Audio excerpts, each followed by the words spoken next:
So in Genesis chapter 1 verse 31, we see that every creation, including man, was perfect and good. So we find that God says he created everything and he saw that it was good. So there was nothing wrong. There was nothing imperfect. We have perfection. But only that perfection was stolen from us, was distorted. So you should celebrate that when God finally restored everything in the coming kingdom, you are going to have perfection. You are going to be different. Your body will not get sick. Your body will not get frail or tired, or diseased. No. And that's the time we are looking forward to. And that's what we are preaching as the Holy Nation, that look beyond your change. Christianity is not about your change. Christianity is not about your where you go to get deliverance or to get a message. Christianity is about expectation of the coming kingdom that has no disease, no hunger, no pain, no murders, no thievery, no obscene language and all the atrocities that we see right now, no wars.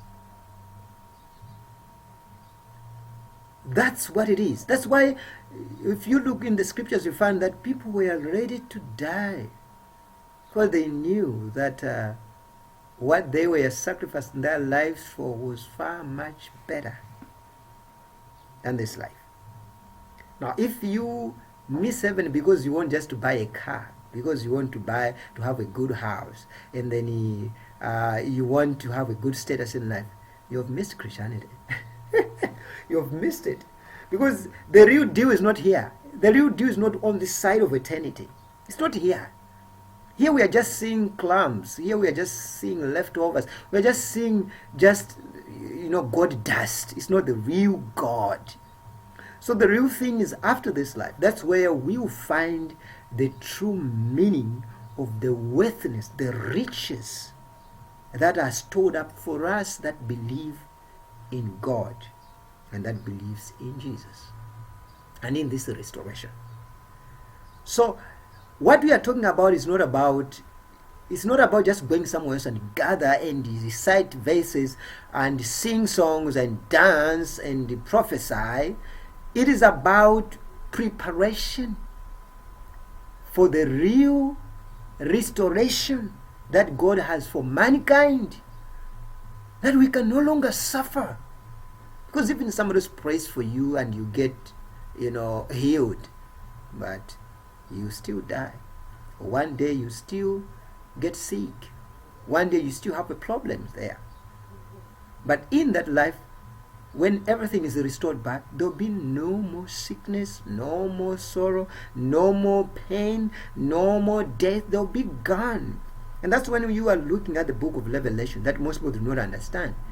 Simple. The simplest gospel to understand is Revelation. Just sums it up that this is what God has in store for us.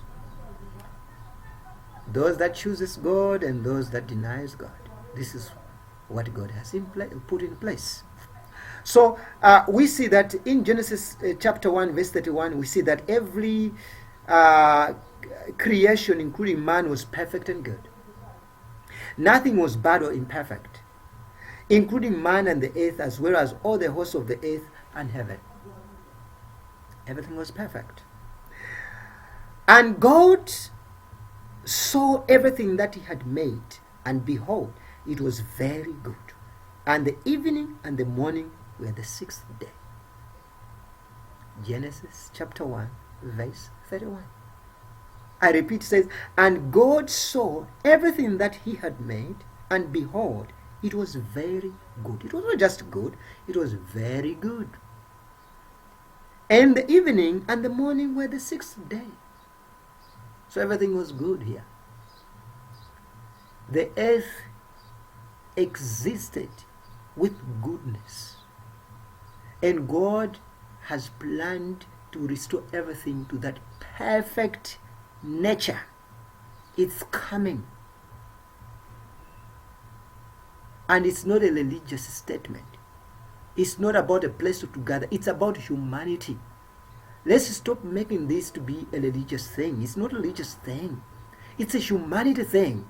It's a world thing. It's a globe thing that God is restoring the whole world. It doesn't matter whether you go to church, you're going to be affected. It doesn't matter whether you believe in God's existence, you're still going to be affected, because God is going to change the world that we live in. This world is not going to be the same. So whether you believe in God, whether you trust in God, whether you like God or you don't like Him, what He's going to do is going to affect everyone. And He's going to change it. And He has made up His mind that everything that is not lining up with His character, even that is sinful, even that is outside His will be thrown out. Because God is tired to see people suffering. God is tired to see orphans and widows and murders and woes and hungers and diseases, destroying people, catastrophes, natural disasters. He's tired with that, and He wants to restore things. After all, He did not originate the world to be like that. It was because of us, the governors of the world, we disobeyed Him, and we created catastrophe for this world, and we go back, blame God. Hey, God, why did He create this? Hey, why God is this? It was not God, it is you. And He has just made a simple request for you. Can you just do what He has asked you to do? Because He's ready to bring you back. And you still have problems with that. You still complain about it. You see, it's so hard. It's like this, excuse after excuse. What's wrong with us humans? What's wrong with us? He gave us simple instructions. Simple instructions. Obey Him. Walk in His precepts. And we did not obey. We'll see that as we go. We did not obey that. And God has come back and said, okay, fine, you messed up things, but I'm coming. I'm going to help you still. But all I need is your cooperation. Can you do A, B, C, D? And you say, no, it's so hard. No, it's not possible.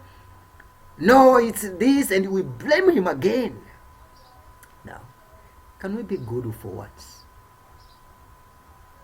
Can we be good for once? Can we trust Him for once? Can we be dependable for once? Please, humanity, let's wake up.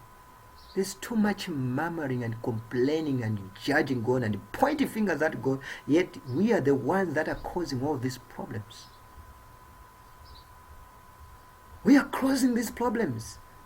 God is not taking, a panga knife and kill somebody. God is not staying, in governments and steal money. God is not, sleeping with other women. God is not doing, making children orphan. God is not creating wars.